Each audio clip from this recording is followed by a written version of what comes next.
ಕಂಡಾಯದ ಒಡೆಯ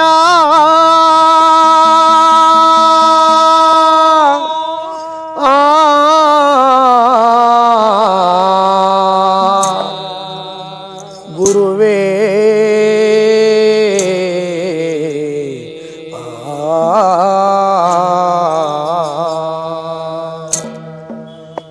ಧರ್ಮಗುರು ನನ್ನಪ್ಪಾಜಿ ಕುರುಬೇಗೌಡರ ಮಠ ಮನೆಯೊಳಗೆ 12 ಆಳುದ ಪಾತಾಳ ಬಾವಿ ಒಳಗೆ ನಮ್ಮಂಗು ನರರಿಗೆ ಉಂಟಾಗಲಿ ನರರಂಗು ನಮಗೆ ಬೇಡ ಅಂತೇಳಿ ಕಲಿಕಂಡ ಜಾಗದಲ್ಲಿ ಕಣ್ಣಗ್ ಮರೆಯಾಗಿ ಹೋಗಬೇಕು ಅಂತೇಳಿ ಆಲಮತದ ಕುರುಬೇಗೌಡರ ಮಠ ಮನೆಯೊಳಗೆ ಕುರಿ ಕೂಡರ ಸ್ಥಳದಲ್ಲಿ 12 ಆಳುದ ಪಾತಾಳ ಬಾವಿ ಒಳಗೆ ಮರ್ತು ಮಲಗಿರುವ ಮಂಟೇದ ಲಿಂಗಯ್ಯ ನಾವು ಕೂಗುವ ಕೂಗು ನಿನ್ನ ಪಾದ ಕರವಾಗಲಪ್ಪ.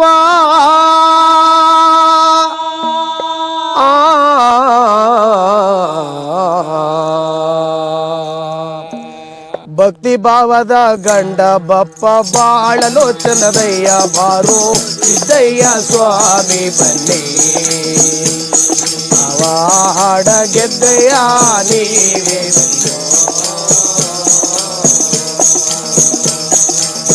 ಭೂಲೋಕದ ಗಂಡ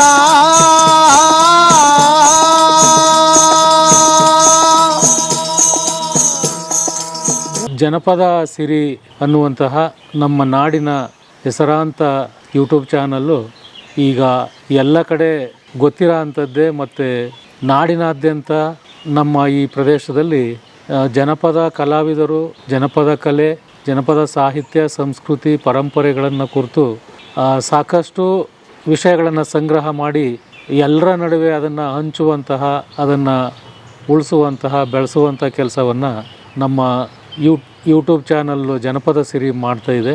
ಸೊ ಇವತ್ತು ನನ್ನ ಒಂದು ಸಂದರ್ಶನವನ್ನು ಮಾಡ್ತಾ ಈ ನಮ್ಮ ಕತ್ತಲ ರಾಜ್ಯ ಅಥವಾ ಚಾಮರಾಜನಗರ ಹಳೆ ಮೈಸೂರು ಪ್ರಾಂತ್ಯದ ಜನಪದ ಕಾವ್ಯಗಳು, ಜನಪದ ಸಾಹಿತ್ಯ, ಸಂಸ್ಕೃತಿ, ಇಲ್ಲಿಯ ಒಂದು ಭಾಷೆ, ಸೊಗಡು, ಇವುಗಳ ಬಗ್ಗೆ ಇವತ್ತು ನಾನು ಜನಪದ ಸಿರಿಯ ಜೊತೆಗೆ ನಾನು ಮಾತಾಡ್ತಾ ಇದ್ದೀನಿ. ತಮ್ಮೆಲ್ರಿಗೂ ನಾನು ಸ್ವಾಗತವನ್ನು, ನಮಸ್ಕಾರಗಳನ್ನು ತಿಳಿಸ್ತಾ ಇದ್ದೀನಿ. ನನ್ನ ಹೆಸರು ಮಹದೇವ ಶಂಕನಪುರ. ನಾನು ಕೊಳ್ಳೇಗಾಲ ತಾಲೂಕು ಶಂಕನಪುರ ಗ್ರಾಮದ ಒಬ್ಬ ವ್ಯಕ್ತಿಯಾಗಿ, ನನ್ನ ತಂದೆ ಗುರುವಯ್ಯ ಸಿದ್ದಯ್ಯ ಅಂತ ಹೇಳಿ, ನನ್ನ ತಾಯಿ ಮರಿಮಾದಮ್ಮ ಅಂತ. ನಮ್ಮ ಶಂಕನಪುರ ಗ್ರಾಮ ಕೊಳ್ಳೇಗಾಲ ಪಟ್ಟಣಕ್ಕೆ ಕೂಗಳತೆಯ ದೂರದಲ್ಲೇ ಇರುವಂಥದ್ದು. ಒಂದು ರೀತಿಯಲ್ಲಿ ಈ ಕಡೆ ಕೊಳ್ಳೇಗಾಲ ಮತ್ತು ಆ ಕಡೆ ಮುಡಿಗುಂಡ, ಇದರ ನಡುವೆ ನಮ್ಮ ಗ್ರಾಮ ಬರ್ತದೆ. ನಾವು ಶಂಕನಪುರ ಗ್ರಾಮದಲ್ಲಿ ನಮ್ಮ ಒಂದೇ ಒಂದು ಸಮುದಾಯ ವಾಸ ಮಾಡ್ತಕ್ಕಂಥದ್ದು. ಪರಿಶಿಷ್ಟ ಜಾತಿ ಆದಿಕರ್ನಾಟಕ SC ಸಮುದಾಯ ವಾಸ ಮಾಡ್ತಕ್ಕಂಥದ್ದು. ಒಂದು ರೀತಿ ನಮ್ಮದು ಪ್ರತ್ಯೇಕ ಸೆಟಲ್ಮೆಂಟ್ ಇದ್ದಂಗೆ. ಮತ್ತು ಬಹುಪಾಲು ನಮ್ಮ ಪಕ್ಕದ ಗ್ರಾಮವಾಗಿರ್ತಕ್ಕಂಥ ಮುಡಿಗುಂಡ ಗ್ರಾಮದ ಅಲ್ಲಿಯ ಸಾಹುಕಾರರು ಅಂತೀವಿ, ಜಮೀನ್ದಾರರು ಅಂತೀವಿ ನಾವು. ಅವರ ಒಂದು ಜಮೀನುಗಳು ನಮ್ಮ ಊರಿನ ಆಸುಪಾಸಲ್ಲೇ ಇರೋವಂಥದ್ದು. ಹಾಗಾಗಿ ಬಹುತೇಕ ನಮ್ಮ ಗ್ರಾಮದ ಎಲ್ಲ ನಮ್ಮ ಗ್ರಾಮದ ಕುಟುಂಬಗಳು ಮತ್ತು ಕುಟುಂಬದವರು ಅವರ ಜಮೀನಲ್ಲೇ ಕೂಲಿ ಕೆಲಸ ಮಾಡೋವಂಥದ್ದು, ಕೃಷಿ ಕೆಲಸಗಳನ್ನು ಮಾಡ್ತಕ್ಕಂಥದ್ದು. ಹಾಗಾಗಿ ಮುಡಿಗುಂಡ ಮತ್ತು ಶಂಕನಪುರ ಗ್ರಾಮಗಳ ನಡುವೆ ಒಂದು ಅವಿನಾಭಾವ ಸಂಬಂಧ ಇದೆ. ಅದೊಂದು ರೀತಿ ಸಾಂಸ್ಕೃತಿಕವಾದ ಮತ್ತು ಆರ್ಥಿಕವಾದ, ಸಾಮಾಜಿಕವಾದ ಎಲ್ಲ ರೀತಿಯ ಒಂದು ಕೊಡುಕೊಳ್ಳುವ ಸಂಬಂಧ, ಒಂದು ಈ ಥರದ ಒಂದು ಸಂಬಂಧ ಇದೆ. ಹಾಗಾಗಿ ನಾವು ಕೊಳ್ಳೇಗಾಲ ಪಟ್ಟಣಕ್ಕೆ ಎಷ್ಟೊಂದು ನಿಕಟವಾಗಿದ್ದೀವೋ ಹಾಗೆ ಮುಡಿಗುಂಡ ಗ್ರಾಮಕ್ಕೂ ಕೂಡ ನಾವು ನಿಕಟವಾದಂಥ ಒಂದು ಸಂಪರ್ಕ ಮತ್ತು ಸಂಬಂಧವನ್ನು ಹೊಂದಿದ್ದೀವಿ. ಬಹುತೇಕ ನನ್ನ ಒಂದು ಬಾಲ್ಯ ಮತ್ತು ನನ್ನ ಬಾಲ್ಯದ ಅನುಭವಗಳನ್ನು ನಾನು ಮೆಲುಕು ಹಾಕಕ್ಕೆ ಹೋದರೆ ಗ್ರಾಮದಲ್ಲಿ ಇದ್ದಂಥವರು ಹೇಗೆ ಅವರ ಒಂದು ಮುಡಿಗುಂಡದ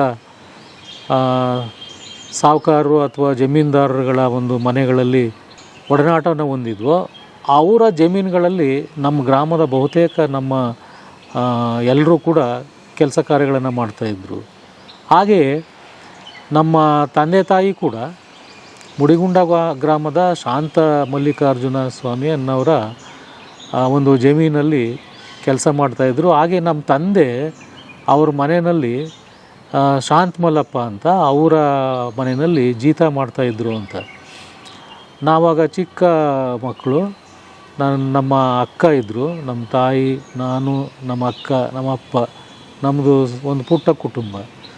ನಮ್ಮಪ್ಪ ಅಲ್ಲಿ ಜೀತ ಮಾಡ್ತಾಯಿದ್ರು.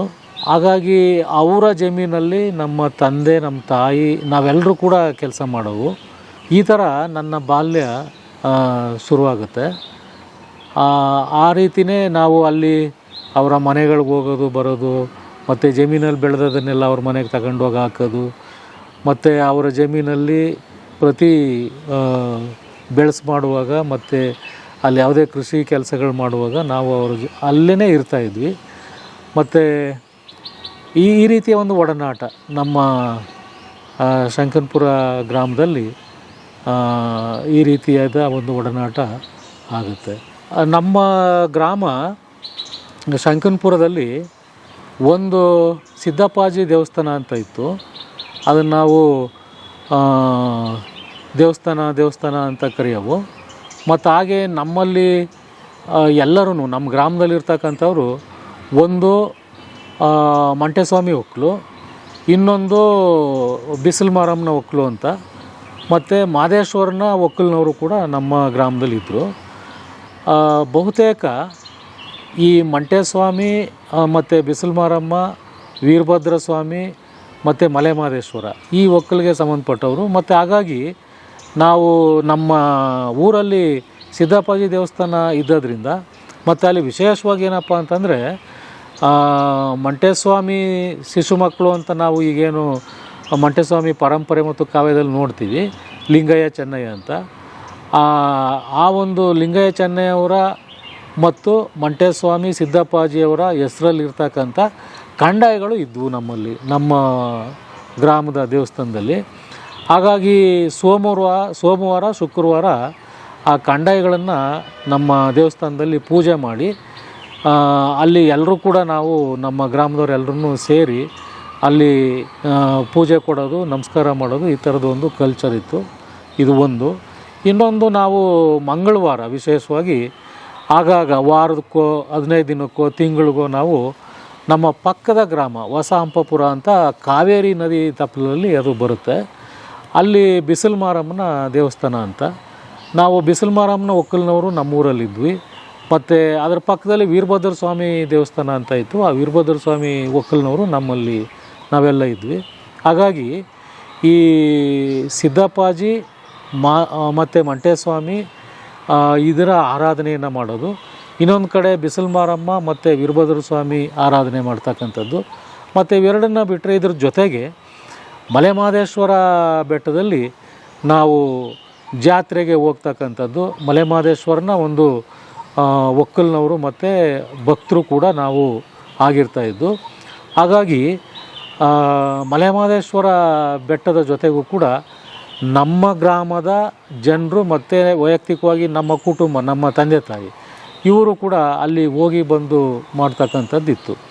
ಮುಖ್ಯವಾಗಿ ನಮ್ಮ ತಂದೆ ತಾಯಿ ಹೇಳ್ತಾ ಇದ್ದಿದ್ದು, ನಮ್ಮ ತಾಯಿ ಹೇಳ್ತಾ ಇದ್ದದ್ದು, ಮೊದಲು ನಮ್ಮ ತಂದೆ ತಾಯಿಗೆ ಮಕ್ಕಳಾಗ್ತಾಯಿತ್ತು. ಆಮೇಲೆ ಅದು ಯಾಕೋ ಏನೋ ಮಕ್ಕಳು ತೀರ್ಕೊತಾ ಇದ್ವು. ಹಾಗಾಗಿ ನಮ್ಮ ಅಕ್ಕ ಆದಮೇಲೆ ಗಂಡು ಮಗು ಆಗಲಿ ಅಂಥೇಳಿ ಹರಕೆ ಕಟ್ಕೊಂಡಿದ್ರು ನಮ್ಮ ತಂದೆ ತಾಯಿ ಮಲೆ ಮಾದೇಶ್ವರ ಬೆಟ್ಟಕ್ಕೆ ಅಂತ. ಹಾಗಾಗಿ ಆಗಾಗ ಬೆಟ್ಟಕ್ಕೆ ಹೋಗೋ ಅಂಥ ಪದ್ಧತಿನ ನಾವು ನಮ್ಮ ತಂದೆ ತಾಯಿಯವರು ಮಾಡ್ತಾಯಿದ್ರು. ಆಮೇಲೆ ಅಲ್ಲಿ ಹರಕೆ ಕಟ್ಕೊಂಡಿದ್ರು. ಮತ್ತು ಆ ಕಾರಣಕ್ಕೆ ನಾನು ಹುಟ್ಟಿದ ಮೇಲೆ ನನ್ನನ್ನು ಮತ್ತು ನನಗೆ ಮಾದೇಶ್ವರನ ಒಂದು ಹೆಸರಲ್ಲಿ ಮಹಾದೇವ ಅಂತ ಹೆಸರು ಕೊಟ್ಟರು ಅಂತ ನಮ್ಮ ತಾಯಿ ನನಗೆ ಹೇಳ್ತಾಯಿದ್ರು. ಹಾಗಾಗಿ ನಾನು ವೈಯಕ್ತಿಕವಾಗಿ ನಮ್ಮ ಕುಟುಂಬ ಮಂಟೇಸ್ವಾಮಿ ಒಕ್ಕಲು, ಸಿದ್ದಪ್ಪಾಜಿ ಮತ್ತು ಈ ಪರಂಪರೆಯ ಒಕ್ಕಲಾಗಿದ್ದು, ಅದರ ಜೊತೆಗೆ ಮಲೆ ಮಹದೇಶ್ವರನ ಆರಾಧನೆ ಮಾಡ್ತಾಯಿದ್ರು. ಹಾಗಾಗಿ ಅಲ್ಲಿ ಆ ಒಂದು ನಂಬಿಕೆ ಏನು ಅಂತಂದರೆ, ಅಲ್ಲಿ ಹರಕೆ ಕಟ್ಕೊಂಡ ನಂತರ ಹುಟ್ಟಿದ್ರಿಂದಾಗಿ ನನಗೆ ಮಹಾದೇವ ಅಂತ ಹೆಸರನ್ನು ಕೊಟ್ವಿ ಅನ್ನೋದು. ಆಮೇಲೆ ವೀರಭದ್ರ ಸ್ವಾಮಿ ಮತ್ತು ಬಿಸಿಲು ಮಾರಮ್ಮ ಈ ಒಕ್ಕಲಿನವರು ಕೂಡ ನಾವು ಆಗಿದ್ವಿ. ಈ ಥರದ್ದು ಇಂಥ ಒಂದು ಸಾಂಸ್ಕೃತಿಕ ನೆಲೆಗಟ್ಟು ಅಥವಾ ಇಂಥ ಒಂದು ಆಚರಣೆಗಳು ಮತ್ತು ಇಂಥ ಒಂದು ಪರಂಪರೆಗಳ ಒಂದು ನೆಲೆಗಟ್ಟು ನಮ್ಮ ಊರನ್ನ, ಇಡೀ ನಮ್ಮ ಊರು ಮತ್ತು ನಮ್ಮ ಕುಟುಂಬದ ಒಂದು ಹಿನ್ನೆಲೆ ಆಗಿರ್ತದೆ. ಹಾಗಾಗಿ ಇಂಥ ಒಂದು ಗ್ರಾಮದಲ್ಲಿ ವಾಸ ಮಾಡ್ತಾ ಇದ್ದದ್ರಿಂದ ಮತ್ತು ಬೆಳೆದದ್ರಿಂದ ನನಗೆ ಬಾಲ್ಯದಿಂದಲೂ ಕೂಡ ಈ ಥರದ ಒಂದು ಜಾನಪದ ಪರಂಪರೆ ಮತ್ತು ಜಾನಪದ ಸಂಸ್ಕೃತಿಯ ಒಂದು ಪರಿಚಯ ಮತ್ತು ಆ ಒಂದು ಹಿನ್ನೆಲೆ ನನ್ನ ಜೊತೆಗೇ ಬೆಳ್ಕೊಂಡು ಬಂದಿದೆ. ಮತ್ತು ಮುಖ್ಯವಾಗಿ ನಾನು ಬಾಲ್ಯದಲ್ಲಿ ನಮ್ಮ ಊರಲ್ಲಿ ಕಳೆದಂಥದ್ದನ್ನು ನಾನು ನೆನಪು ಮಾಡ್ಕೊಂಡ್ರೆ, ಸೊ ಆವಾಗ ನಮ್ಮ ಮಳವಳ್ಳಿ ಕಡೆಯಿಂದ ಗುರುಬಸವಯ್ಯ ಮತ್ತು ಬಸವಯ್ಯ ಅನ್ನೋರು ಹಾಡುಗಾರರು ಬರ್ತಾಯಿದ್ರು. ತಂಬೂರಿ ಹಾಕೊಂಡು ಅವರಾಗ ಪೇಟ ಹಾಕೊಂಡಿರೋರು ಮತ್ತು ಕೋಟ್ ಹಾಕೊಂಡಿರೋರು ಮತ್ತು ಜೋಳಿಗೆ ಹಾಕೊಂಡಿರೋರು. ಸೊ ತಂಬೂರಿ ಹಾಕೊಂಡು ಅವರು ಬರ್ತಾಯಿದ್ರು. ಅವರು ಮಳವಳ್ಳಿ ರಾಚಯ್ಯ ಮತ್ತು ಗುರುಬಸವಯ್ಯ ಅಂತ ಭಾಳ ಪ್ರಸಿದ್ಧವಾದಂಥ ಜನಪದ ಗಾಯಕರು. ಸೊ ಅವರು ಮಂಟೇಸ್ವಾಮಿ ಕಥೆಯನ್ನು ಹಾಡ್ತಾಯಿದ್ರು. ಸೊ ಹಾಗೆ ನನಗೆ ನೆನಪಿರೋಂಗೆ ನಮ್ಮ ಪಕ್ಕದ ಕೊಳ್ಳೇಗಾಲ ಪಕ್ಕದ ಮೋಳೆ, ಉಪ್ಪಾರ ಮೋಳೆ ಇದೆಯಲ್ಲ, ಅಲ್ಲಿಂದ ಆಮೇಲೆ ಮೋಳೆ ರಾಚಯ್ಯ ಅಂತ ಬರ್ತಾಯಿದ್ರು. ಅವರು ಕೂಡ ಮಂಟೇಸ್ವಾಮಿ ಕಾವ್ಯ ಆಡ್ತಕ್ಕಂಥ ಗಾಯಕರು. ಅದ್ರ ಜೊತೆಗೆ ನಮ್ಮ ಕೊಳ್ಳೇಗಾಲದ ಪಕ್ಕದಲ್ಲಿರ್ತಕ್ಕಂಥ ದೊಡ್ಡಿಂದವಾಡಿ ಗ್ರಾಮದ ರಾಜಮ್ಮ ಮತ್ತು ಅಟ್ಲ ಮಾದಯ್ಯ ಅಂತ ಬರೋರು. ಅವರು ತುಂಬ ಹಳೆಯ ಕಲಾವಿದರು, ಸೀನಿಯರ್ ಕಲಾವಿದರುಗಳು. ಇವರು ಆಗಾಗ ಕೆಲವು ಸೀಸನ್ಗಳಲ್ಲಿ ಬರೋರು. ಈ ಭಿಕ್ಷಾ ಕೇಳ್ಕೊಂಡು ಮತ್ತು ಕತೆ ಆಡ್ಕೊಂಡು, ಮತ್ತು ಯಾರಾದ್ರೂ ವಿಶೇಷವಾಗಿ ಅವ್ರ ಮನೆಗಳಲ್ಲಿ ಗುಡ್ಡನ್ನು ಬಿಡ್ಸೋ ಟೈಮಲ್ಲೋ ಅಥವಾ ಹಬ್ಬದ ಟೈಮಲ್ಲೋ ಅಥವಾ ಯಾವುದಾದ್ರೂ ನಾಮಕರಣದ ಟೈಮಲ್ಲೋ ಅಥವಾ ಯಾರಾದ್ರೂ ಸತ್ತೋದಂಥ ಸಂದರ್ಭದಲ್ಲಿ ತಿಥಿ ಮಾಡ್ತಕ್ಕಂಥ ಟೈಮಲ್ಲಿ ಈ ಥರದ ಒಂದು ಸಾಂದರ್ಭಿಕವಾಗಿ ಹಾಡೋದಕ್ಕೆ ಬರ್ತಾಯಿದ್ರು. ವಿಶೇಷವಾಗಿ ಈ ಮಳವಳ್ಳಿ ಗುರುಬಸವಯ್ಯ ರಾಚಯ್ಯ ಇವ್ರುಗಳು ಮತ್ತು ನಮ್ಮ ಮೋಳೆ ರಾಚಯ್ಯ ಇವರು ಮಂಟೇಸ್ವಾಮಿ ಕಾವ್ಯವನ್ನು ಹಾಡ್ತಾ ಅವರು ಭಿಕ್ಷಕ್ಕೆ ಅಂತ ಬರ್ತಾಯಿದ್ರು. ಸೊ ಆವಾಗ ನಾವು ಸಣ್ಣ ಹುಡುಗರುಗಳು, ಸ್ಕೂಲ್ಗೆ ಹೋಗ್ತಾ ಇದ್ದಂಥ ಸಣ್ಣ ಹುಡುಗರುಗಳು ಅವ್ರು ಬರಬೇಕಾದ್ರೆ ಅವರು ಕತೆ ಆಡೋದು, ಒಂದು ಮನೆ ಹತ್ರ ಹೋಗಿ ಭಿಕ್ಷೆ ಕೇಳೋದು, ಅಲ್ಲೊಂದು ಸ್ವಲ್ಪ ಹೊತ್ತು ಆಡೋದು, ಮತ್ತು ಇನ್ನೊಂದು ಮನೆಗೆ ಹೋಗೋದು, ಅಲ್ಲಿ ಭಿಕ್ಷೆ ಕೇಳೋದು, ಹೀಗೇ ಇಡೀ ಊರಿನಲ್ಲಿ ಅವರು ತಿರುಗಾಡ್ಕೊಂಡು ಹಾಡು ಹೇಳ್ಕೊಂಡು ಭಿಕ್ಷೆ ಮಾಡ್ತಾಯಿದ್ರು.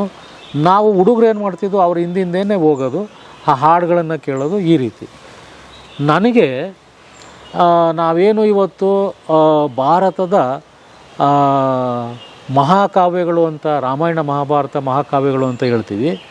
ಆ ರಾಮಾಯಣ ಮಹಾಭಾರತ ಕಾವ್ಯಗಳು ನಮಗೆ ಕಿವಿಗೆ ಬೀಳೋದಕ್ಕಿಂತ ಮುಂಚೆ ನಮ್ಮ ಕಿವಿಗೆ ಬಿದ್ದದ್ದು, ನನ್ನ ಕಿವಿಗೆ ಬಿದ್ದದ್ದು, ನಾವು ಇವತ್ತೇನು ಮಲೆಮಹದೇಶ್ವರ ಮಂಟೇಸ್ವಾಮಿ ಜನಪದ ಮಹಾಕಾವ್ಯ ಅಂತೀವಿ, ಈ ಕಾವ್ಯಗಳೇ ನಮಗೆ ಮೊದಲು ನಮ್ಮ ಕಿವಿಗೆ ಬಿದ್ದದ್ದು. ಮತ್ತು ಅದು ನಮಗೆ ಪ್ರಭಾವ ಮಾಡಿದ್ದು ಈ ನಮ್ಮ ನೆಲದ ಜನಪದ ಮಹಾಕಾವ್ಯಗಳು ಅಂತ ಹೇಳಿದ್ರೆ ತಪ್ಪಾಗಲ್ಲ.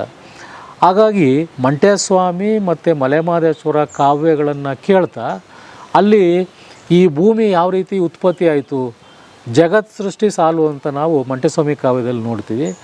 ಅದು ಯಾವ ರೀತಿ ಉತ್ಪತ್ತಿ ಆಯಿತು ಅನ್ನೋದನ್ನು ಹೇಳ್ತಾರೆ. ಮತ್ತು ಮಂಟೇಸ್ವಾಮಿ ಮಲೆಮಹದೇಶ್ವರರು ಹೇಗೆ ಅವರು ಈ ಉತ್ತರ ದೇಶದಿಂದ ಕತ್ತಲ ರಾಜ್ಯಕ್ಕೆ ಬಂದರು ಅನ್ನೋದನ್ನು ಕಾವ್ಯದಲ್ಲಿ ಹೇಳ್ತಾರೆ. ಸೊ ಈ ಥರ ನಮಗೆ ಅದನ್ನು ಕೇಳ್ತಾ ನಮಗೆ ನಿಜವಾಗ್ಲೂ ಈ ಒಂದು ಜಗತ್ತನ್ನು ಸೃಷ್ಟಿ ಮಾಡಿದ್ದು ಮಂಟೇಸ್ವಾಮಿ ದರಗದೊಡ್ಡವರು ಅನ್ನುವಂಥ ಕತೆ ನಮಗೆ ಕೇಳಿಸ್ತಾ ಇತ್ತು. ಹಾಗೆಯೇ ಮಹದೇಶ್ವರ ಅಂತಂದರೆ ಅವನು ಉತ್ತರ ದೇಶದಿಂದ ಕತ್ತಲ ರಾಜ್ಯಕ್ಕೆ ಮಂಟೇಸ್ವಾಮಿನೂ ಉತ್ತರ ದೇಶದಿಂದ ಕತ್ತಲ ರಾಜ್ಯಕ್ಕೆ ಬಂದು ಈ ಕತ್ತಲ ರಾಜ್ಯವನ್ನು ಬೆಳಕು ಮಾಡಿದವರು ಮತ್ತು ಈ ಕತ್ತಲ ರಾಜ್ಯಕ್ಕೆ ಪರಂಜ್ಯೋತಿ ಅನ್ನುವಂಥ ಒಂದು ಬೆಳಕನ್ನು ಕೊಟ್ಟವರು ಮಲೆಮಹದೇಶ್ವರ ಮತ್ತು ಮಂಟೇಸ್ವಾಮಿ ಅನ್ನುವಂಥ ಈ ರೀತಿಯಾದಂಥ ಒಂದು ತಿಳುವಳಿಕೆ, ಒಂದು ಕಲ್ಪನೆ ಹೀಗೆ ಬಂತು.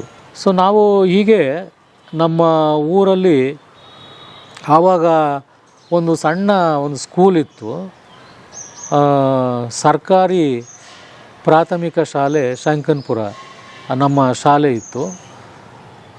ಆವಾಗ ಹೆಚ್ಚು ನಮ್ಮ ತಂದೆ ತಾಯಿ ಜಮೀನಲ್ಲೇ ಕೃಷಿ ಕೆಲಸಗಳನ್ನು ಮಾಡ್ತಾ, ಕೂಲಿ ಕೆಲಸವನ್ನು ಮಾಡ್ತಾ, ನಮ್ಮ ಮುಡುಗುಂಡದ ಸಾಹುಕಾರರು ಶಾಂತಮಲಪ್ಪ ಅನ್ನೋರು ಅವರ ಜಮೀನಲ್ಲಿ ಕೆಲಸವನ್ನು ಮಾಡ್ತಾಯಿದ್ರು. ಮತ್ತು ಅವ್ರ ಜಮೀನಲ್ಲಿ ಅಥವಾ ಅವ್ರ ಮನೆಯಲ್ಲಿ ಇವರು ನಮ್ಮ ತಂದೆಯನ್ನು ಜೀತ ಮಾಡ್ತಾಯಿದ್ರು.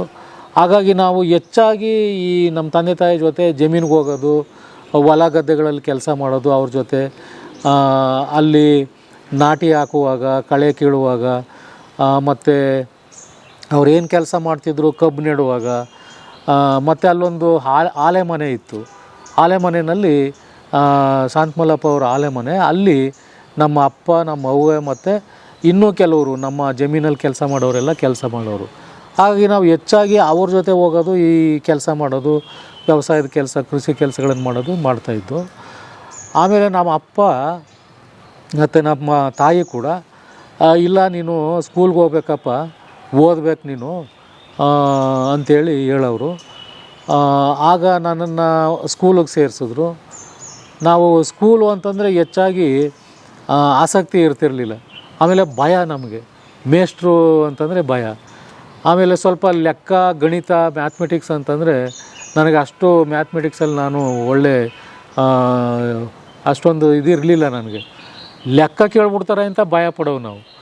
ಮೇಷ್ಟ್ರು ಎಲ್ಲಿ ನಮಗೆ ಮಗ್ಗಿ ಕೇಳ್ತಾರೆ, ನೀನು ಮಗ್ಗಿ ಒಪ್ಪಿಸ್ಬೇಕು, ಲೆಕ್ಕ ಮಾಡಬೇಕು, ಇದೆಲ್ಲ ಹೇಳೋರು. ಈ ರೀತಿ ನನಗೆ ಒಂದು ರೀತಿ ಸ್ಕೂಲು ಓದೋದು ಅಂತಂದರೆ ಒಂದು ಸ್ವಲ್ಪ ಹಿಂಜರಿಕೆ ಇತ್ತು, ಭಯ ಇತ್ತು. ಯಾಕೆಂದರೆ ನನಗೇನಾದ್ರು ಕೇಳ್ಬಿಡ್ತಾರೆ, ಪ್ರಶ್ನೆ ಕೇಳ್ಬಿಡ್ತಾರೆ, ಲೆಕ್ಕ ಕೇಳ್ಬಿಡ್ತಾರೆ, ಹಂಗೆ ಕೇಳಿದ್ರೆ ನನಗೆ ಹೇಳೋಕ್ಕಾಗೋದಿಲ್ಲ ಅನ್ನೋ ಒಂದು ಭಯ ಇತ್ತು. ಆ ಭಯದ ನಡುವೆನೂ ಕೂಡ ಮತ್ತು ಈ ಕಡೆ ತಂದೆ ತಾಯಿ ಭಯ ಬೇರೆ. ನೀನು ಹೋಗಲಿಲ್ಲ ಅಂತಂದರೆ ಇವರು ನನಗೆ ಹೊಡಿತಾರೆ, ಬೈತಾರೆ, ನೀನು ಸ್ಕೂಲ್ಗೆ ಹೋಗಲಿಲ್ಲ, ಬರೆಯೋದು ಕಲೀಲಿಲ್ಲ, ಓದೋದು ಕಲೀಲಿಲ್ಲ, ವಿದ್ಯಾಭ್ಯಾಸ ಮಾಡಲಿಲ್ಲ ಅಂತ ನಾನು ಬೈತಾರಲ್ಲ ಏನು ಅಂಥೇಳಿ ಆ ಒತ್ತಡಕ್ಕೆ ನಾವು ಸ್ಕೂಲ್ಗೆ ಹೋಗ್ತಾಯಿದ್ವಿ. ಮತ್ತು ಅಲ್ಲಿ ನಮ್ಮ ಸೀನಿಯರ್ಗಳು ಅಂತ ಇದ್ರಲ್ಲ ಕೆಲವರು, ನಮ್ಮ ಅಕ್ಕಂದಿರುಗಳು ಕೆಲವರು ಇವರು ಇರ್ತಾಯಿದ್ರು. ಇವರು ನಮಗೆ ಸ್ವಲ್ಪ ಭಾಳ ಪ್ರೀತಿಯಿಂದ ಮಾತಾಡ್ಸೋರು. ಪುಟ್ಮಾದಕ್ಕ ಮತ್ತು ನಮ್ಮ ಜಯಕ್ಕ ಅಂತ ಇಬ್ಬರು ನನಗೆ ನೆನಪಾಗುತ್ತೆ. ಅವರು ತುಂಬ ಪ್ರೀತಿಯಿಂದ ಮಾತಾಡ್ಸೋರು. ಮತ್ತು ಅವರು ಕೂಡ ಸ್ಕೂಲ್ಗೆ ಹೋಗ್ತಿದ್ರಲ್ಲ, ಅವ್ರ ಜೊತೆ ನಾವು ಕೂಡ ಹೋಗೋದು, ಕೂತ್ಕೊಳ್ಳೋದು ಮಾಡೋದ್ರ ಮೂಲಕ ಒಂದು ಸ್ವಲ್ಪ ಹೀಗೆ ನಮಗೆ ಸ್ಕೂಲ್ಗೆ ಹೋಗೋದು ಪ್ರಾಕ್ಟೀಸ್ ಆಯಿತು. ಮತ್ತು ಸಿದ್ದಣ್ಣ ಅಂತ ಒಬ್ಬರು ಇದ್ದರು ನಮ್ಮೂರಲ್ಲಿ. ಅವರು ಶಾಲೆಯಲ್ಲಿ ಆವಾಗ ಗೋಧಿ ಇವೆಲ್ಲ ಕೊಡೋರು, ಅದರಲ್ಲಿ ಉಪ್ಪಿಟ್ಟು ಮಾಡೋರು. ನಾವು ಅವರನ್ನು ಉಪ್ಪಿಟ್ಟಿನ ಸಿದ್ದಣ್ಣ ಅಂತಲೇ ಹೇಳ್ತಿದ್ದು ಅವ್ರಿಗೆ. ಅವರು ಪಾಪ ಭಾಳ ಒಳ್ಳೆ ವ್ಯಕ್ತಿ. ಮತ್ತು ಮಕ್ಕಳಿಗೆಲ್ಲ ಉಪ್ಪಿಟ್ಟು ಮಾಡಿ ಅವರು ಹಂಚವರು. ನಮ್ಮ ಉಪ್ಪಿಟ್ಟಿನ ಸಿದ್ದಣ್ಣ ಮತ್ತು ನಮ್ಮ ಮಾಸ್ಟ್ರು ನಮ್ಮ ಮುಡುಗುಣದಿಂದ ಬರೋರು, ವೆಂಕಟರಂಗ ಮಾಸ್ಟ್ರು ಅಂಥೇಳಿ ಅವರು ಬರೋರು. ಅವರಿಬ್ಬರೂ ಭಾಳ ಅನ್ಯೋನ್ಯವಾಗಿರ್ತಾಯಿದ್ರು. ಸೊ ಅವರು ನಮ್ಮನ್ನು ತುಂಬ ವಿಶ್ವಾಸದಿಂದ, ಪ್ರೀತಿಯಿಂದ ನಡೆಸ್ಕೊಳ್ಳೋರು, ವೆಂಕಟರಂಗ ಮಾಸ್ಟ್ರು ಅಂಥೇಳಿ. ಸೊ ಅವರು ನಮ್ಮ ತಂದೆ ತಾಯಿಗಳ ಜೊತೆಗೆಲ್ಲ, ನಮ್ಮ ಊರ ಗ್ರಾಮದ ಎಲ್ಲ ಜೊತೆಗೆಲ್ಲ ಚೆನ್ನಾಗಿರೋರು. ಅವರೊಂಥರ ಫ್ರೆಂಡ್ಗಳಾಗಿರ್ತಿದ್ರು. ಹಾಗಾಗಿ ವಿಶ್ವಾಸದಿಂದನೇ ಮಕ್ಕಳನ್ನೆಲ್ಲ ಸ್ಕೂಲಿಗೆ ಕಳಿಸ್ಬೇಕು, ಮಾಡಬೇಕು ಅಂತೆಲ್ಲ ಹೇಳೋರು. ಹಾಗಾಗಿ ಅವರು ಒಂದು ರೀತಿ ನಮಗೆ ಸ್ಕೂಲಿಗೆ ಸೇರ್ಕೊಳ್ಳೋಕ್ಕೆ ಮತ್ತು ಓದೋದಕ್ಕೆ ಒತ್ತಾಸೆ ಮಾಡಿದರು. ಮತ್ತು ಇನ್ನೊಬ್ಬರು ಈರ್ಮಲಯ್ಯ ಮಾಸ್ಟ್ರ್ ಅಂತ ಇದ್ದರು. ಅವರು ತುಂಬ ಸ್ವಲ್ಪ ವಯಸ್ಸಾದವರು, ಅಜ್ಜನ ಥರ ಇದ್ದರು. ಅವರು ನಮಗೆ ಒಂಥರ ಏನೋ ಮಕ್ಕಳು ಮೊಮ್ಮಕ್ಕಳ ಥರ ನೋಡೋರು ಅವರು. ಆಮೇಲೆ ಪಕ್ಕದಲ್ಲಿ ಕ್ವಾರ್ಟರ್ಸ್ ಅಂತ ಇತ್ತು, ನಮ್ಮೂರ ಪಕ್ಕದಲ್ಲಿ ಸರಸ್ವತಿ ಬಾಯಿ ಲೇಬರ್ ಕಾಲೋನಿ ಅಂತ ಒಂದು ಈಗಲೂ ಇದೆ, ಅಲ್ಲಿ ಕ್ವಾರ್ಟರ್ಸ್ ಇತ್ತು. ಅಲ್ಲಿ ನಮ್ಮ ಮಾಸ್ಟ್ರು ಈರ್ಮಲಯ್ಯ ಮಾಸ್ಟ್ರು ಇರೋರು. ಸೊ ಅವ್ರ ಮನೆಗೆ ಕರ್ಕೊಂಡು ಹೋಗೋರು ನಮ್ಮನ್ನು. ನಾವೆಲ್ಲ ಹೋದರೆ ಮನೆಯಲ್ಲಿ ಪಾಪ ಅವ್ರಿಗೆ ಮಕ್ಕಳಿರಲಿಲ್ಲ, ಹೆಂಡ್ತಿ ಮತ್ತು ಅವರು ಇಬ್ಬರೇ ಇರ್ತಿದ್ರು. ನಾವು ಹೋದಾಗೆಲ್ಲ ಅವ್ರಿಗೆ ನೀರು ತುಂಬಿಸ್ಕೊಡೋದು, ಸೌದೆ ಗಿವ್ದೆ ಎಲ್ಲ ಬಂದು ಕೊಡೋದು, ಅವ್ರ ಅಡುಗೆಗೆ ಏನೆಲ್ಲ ಬೇಕೋ ಅದನ್ನೆಲ್ಲ ಹೆಲ್ಪ್ ಮಾಡೋದು, ಈ ಥರ ಎಲ್ಲ ನಾನು ನಮ್ಮ ಅನೇಕ ನಮ್ಮ ಹುಡುಗರೆಲ್ಲ ನಾವು ಮಾಡ್ತಾಯಿದ್ದು. ಆವಾಗ ಅವರು ಮನೆಗೆ ಹೋದಾಗ ನಮಗೆ ಮನೆಯಲ್ಲಿ ಮಾಡಿರ್ತಕ್ಕಂಥ ಇಡ್ಲಿ, ದೋಸೆ, ತಿಂಡಿ ಇವೆಲ್ಲ ಕೊಡೋರು. ಆಮೇಲೆ ಒಂದಷ್ಟು ಸಿಹಿ ಪದಾರ್ಥಗಳನ್ನು ಮಾಡೋರು, ಆ ಸಿಹಿಗಳನ್ನು ಕೂಡ ಕೊಡ್ತಾಯಿದ್ರು. ಇದರಿಂದ ನಮಗೆ ಹಿರಮಲಯ್ಯ ಮಾಸ್ಟ್ರು ಅಂದರೆ ಭಾಳ ಪ್ರೀತಿ. ಮತ್ತು ಮುಡುಗುಂಡದ ನಮ್ಮ ವೆಂಕಟರಂಗ ಮಾಸ್ಟ್ರು ಅಂತಂದರೆ ಭಾಳ ಇಷ್ಟ ನಮಗೆ. ಹಾಗಾಗಿ ಅದು ನಮಗೆ ಓದೋದು ಬರೆಯೋದನ್ನು ಕೂಡ ಪ್ರೀತಿಯಿಂದ ಕಲಿಯೋಕ್ಕೆ ನಮಗೆ ಒಂದು ಸಹಾಯ ಆಯಿತು. ಈ ರೀತಿ ನಾವು ಶಂಕನಪುರ ಗ್ರಾಮದ ಸರ್ಕಾರಿ ಪ್ರಾಥಮಿಕ ಪಾಠಶಾಲೆಯಲ್ಲಿ ನನ್ನ ಶಿಕ್ಷಣ ಸ್ಟಾರ್ಟ್ ಆಯಿತು. ಕಂದಾಯದ ಒಡೆಯ